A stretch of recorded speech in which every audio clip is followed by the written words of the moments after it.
When Tokido won EVO in 2017, he attributed his success to his training partner. A secret training partner. It's no secret. Because I have Mago. Ah, good old Mago. The region you live in is a large determiner of how you practice a game online and especially offline. But many of you watching this won't be from a region with good old Magos or many players at all. The good news is that people from smaller scenes can get good too, like world-class good. First. Yo! No way! Parry that. What? That is what he is known for, right? He's the god of the Jin parry. Book is one of those players in Tekken. He's the reason you often see this Thai flag up high in the brackets of major Tekken events like EVO and CEO. We got a stacked top 8, of course. We've got 6 Koreans, we've got 1 from Thailand, and 1 from the US of A. His breakout performance was when he won Tiger Uppercut in 2018. He ended up beating some of Korea's best while protecting his home turf. Of course, players from other regions have also been breaking out, but we learned that these countries actually have a lot of top players we just didn't know about. He's gonna absorb it, but is he airborne? What's interesting about Book is that he's the only one in his entire country who's that good. How good right now, at the very moment, just like Korean versus some kid that doesn't know how to play.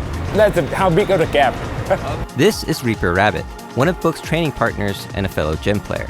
He's one of the 20 or so people in the Thai Tekken community, and he's also one of the players that used to destroy Book. I met him in the shopping mall. I heard him before. The rumor that a little kid that good with Jin character, so I want to try him. I tried to beat him at first because he liked the guy that I look up to, and he considered the top 3 Jin player at that time. So at first I kicked his butt, and then a few years later, he just came back and then super strong. I don't know how. I put my effort to try everything to find a way to be stronger. I don't think I have a talent, that kind of talent. So if Book wasn't always the best, then how did he get to his level in such a small scene? One of the best things a scene can do is play offline, and this doesn't require a huge number of players. I think it's important to have a community, but the number is not important. The important is what we're sharing. A player called Fortuner runs a restaurant in Bangkok's Chinatown, and it's used as a place to play games during off hours. This one is my house, so I live here. I just sleep on the second floor. We do a restaurant and also have a game, console game, and a game cafe. There's no game center right now, so we have to play online, but offline is better. The most obvious reason offline is good is because there's no added lag. Meeting face-to-face is simply more effective for showing people how to do things and communicating. When you have a place to play, your gaming temple essentially doubles as a war room. Play together for hours, and then after finish, we discuss why he played like this, how to improve our skill.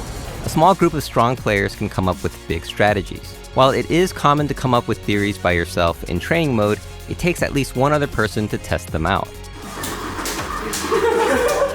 You can't ask a training dummy if your new strategy is any good. But another problem in small scenes is that it's hard to find someone who plays a character you're struggling against. Players from larger scenes can often find character specialists for almost anyone. So what do you do when no one around you plays that character? You could go online and hope that you run into the one you're looking for, but in a game with over 40 characters, that can take forever.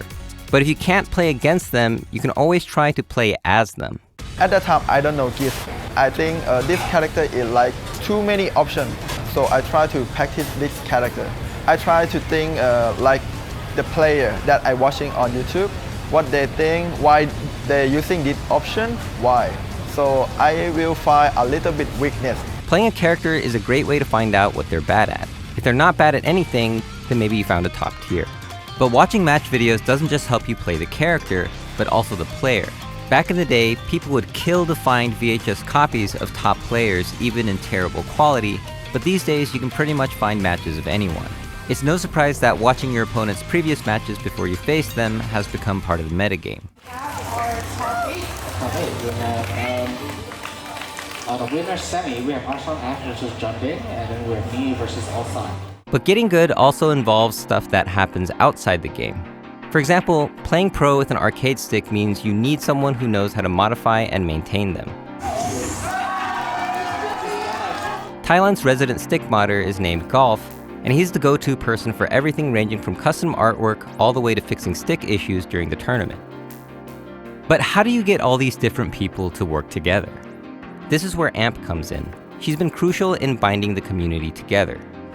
Just help them to make it easy to communicate. And finally, they become closer and closer and closer. Like with the foreigner, I'm not talking well. And I'm shy, but she is like the open way for me to come to talk with them. In Thailand, we play together 10 years above. And yeah, we have a lot of drama, a lot of story. We have a fight sometimes. So that makes some kind of relationship like a family. So now even the fighting coming, I think it's fine because now we know each other a lot.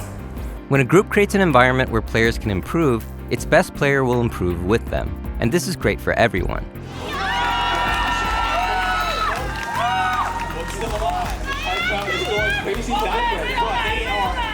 So why support each other in a game where only one person can be the winner? Because one of the best feelings you can get from watching competitive games is seeing your region's team or player doing well on the world stage. Even if you're not into a sport or not particularly patriotic, it's cool to see your country doing well because you're still associated with it in some way. But what's 100 times better than that is watching someone you directly helped doing well. The glory you bask in will be that much more authentic when reflected in their medals. This was Gerald from Corey Gaming. Thanks for watching, and thanks to the Thai Tekken community for being awesome hosts again.